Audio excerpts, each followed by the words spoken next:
Selamat pagi anak-anak ibu semua, apa kabar? Ibu harap kalian masih tetap dalam keadaan sehat dan semangat untuk mengikuti pembelajaran pada pagi hari ini. Bertemu kembali dengan saya Ibu Epta Rihoran dalam bidang studi Bahasa Indonesia. Pada pertemuan sebelumnya kita sudah membahas mengenai teks editorial. Nah, pada saat ini juga kita masih kelanjutan dari materi sebelumnya membahas mengenai teks editorial, yaitu pada bagian struktur dan kebahasaannya.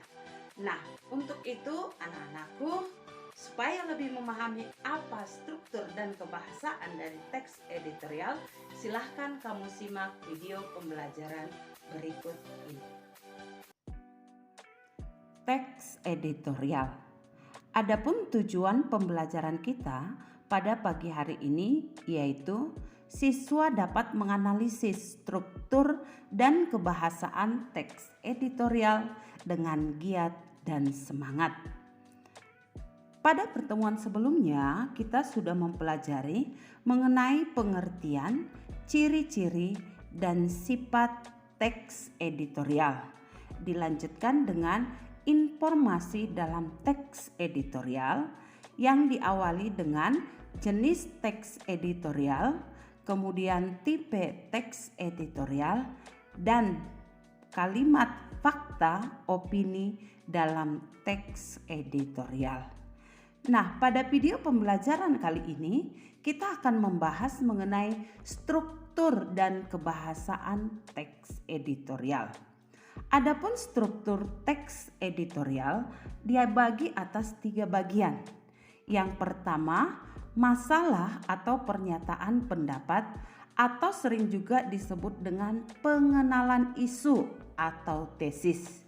Kemudian yang kedua yaitu argumentasi atau sering juga disebut dengan penyampaian pendapat. Yang ketiga adalah penegasan ulang. Nah, inilah struktur dari teks editorial. Berikut ini adalah penjelasannya. Masalah atau pernyataan atau pendapat atau pengenalan isu atau disebut juga dengan tesis. Bagian ini merupakan bagian pendahuluan teks editorial. Fungsinya adalah mengenalkan isu atau permasalahan yang akan dibahas dalam bagian berikutnya. Pada bagian ini disajikan peristiwa, persoalan aktual, fenomenal, dan kontroversial. Nah, pada bagian yang kedua yaitu penyampaian pendapat atau argumentasi.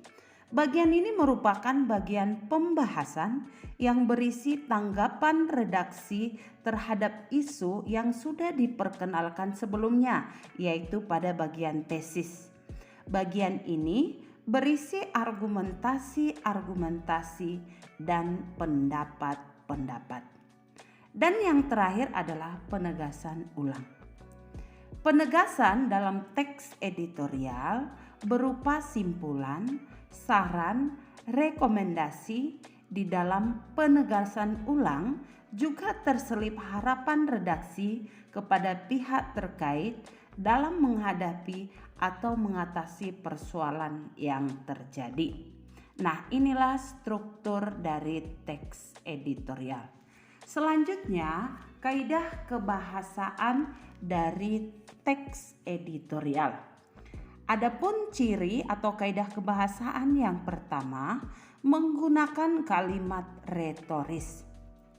Kalimat retoris tujuannya bukan benar-benar untuk bertanya, tetapi hanya untuk merancang pembaca untuk merenung lebih dalam tentang kondisi yang terkait. Nah, salah satu contoh kalimat retoris yaitu kepala desa untuk membantu rakyat, bukan? Kepala desa untuk membantu rakyat, bukan? Nah, kalimat seperti ini perlu direnungkan. Kepala desa itu seharusnya bagaimana? harus memiliki sikap yang baik untuk rakyat atau bagaimana?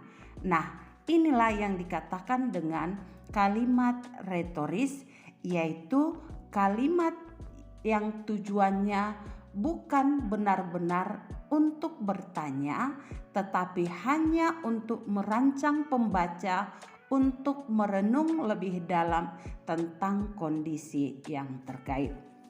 Nah, kaidah kebahasaan yang kedua yaitu menggunakan kata-kata populer. Dalam teks editorial digunakan kata-kata populer sehingga lebih mudah dicerna oleh masyarakat.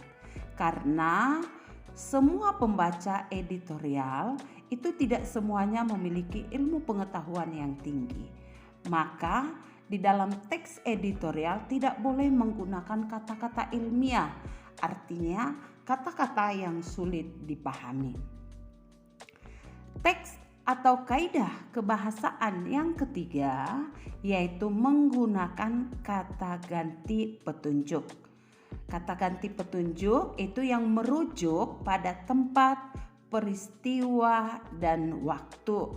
Contoh, ini, itu, begini, begitu, dan lain-lain. Nah, ini merupakan kata ganti. Dan yang terakhir adalah menggunakan konjungsi kausalitas. Kausalitas itu sama dengan sebab akibat. Contoh konjungsi kausalitas yaitu sehingga, karena, sebab, oleh karena itu, dan lain sebagainya. Nah, itu salah satu contoh atau beberapa contoh dari konjungsi kausalitas atau sebab akibat. Nah, dari yang Ibu sampaikan berarti ada 4 kaidah kebahasaan dalam teks editorial. Yang pertama menggunakan kalimat retoris, yang kedua menggunakan kata-kata populer, yang ketiga menggunakan kata ganti petunjuk, dan yang terakhir menggunakan konjungsi kausalitas. Nah, dari penjelasan yang Ibu sampaikan, anak-anakku sudah paham apa itu struktur dan kebahasaan dari teks editorial. Nah, untuk lebih memahaminya, mari kamu baca contoh teks editorial yang sudah kamu atau yang sudah Ibu buat di kolom tugas classroom. Silahkan kamu analisis nanti struktur dan kebahasaan yang terdapat di dalam contoh teks tersebut. Kerjakan tugas dengan baik dan tetap semangat.